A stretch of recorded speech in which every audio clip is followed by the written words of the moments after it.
আজ লুচি বানাতে গিয়ে আমি এটা কী বানিয়ে ফেললাম। তো চলো তোমাদেরকে শুরু থেকে বলি। তো আজকেও ঘুম থেকে উঠে চলে গেছিলাম হাঁটতে সবার আগে। তারপর এসে মুখ ধুয়ে ফ্রেশ হয়ে গেছিলাম। জানো তো কয়েকদিন টানা বৃষ্টি পড়ে ওয়েদারটা খুব সুন্দর ছিল। আর এই ঠান্ডা ঠান্ডা ওয়েদারে মা বানিয়েছিল আজকে লুচি আর ডাল, যেটা অনেকদিন ধরে খেতে চাইছিলাম কিন্তু খাওয়া হচ্ছিল না।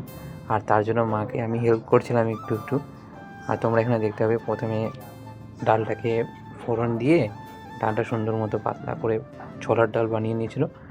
আর তারপরে লুচি বানানোর জন্য আজকে আমি প্রথম লুচি বেলেছিলাম। আর তার জন্য তোমরা দেখতে পাবে লুচিটা ঠিক মতো হচ্ছিল না। তো প্রথমবার চেষ্টা করেছি, আর আমারগুলো তো ভালো হয়নি, এটা মা বানিয়েছিল, আমারগুলো ঠিকঠাক হয়নি। তবু খেতে ভালো হয়েছিল। সেই দোকান থেকে নিতে পারতাম পাশের বাজার থেকে, তবু ঘরের খাবারের তো আর কোনো বিকল্প হয় না, তাই ঘরেরটাই ভালো আমার জন্য আর সবার জন্য। আমার এই ভিডিওটা তোমাদের কাছে পৌঁছালে পুরোটা দেখেই তবে একটা লাইক করে দিও গাইস। Thank you.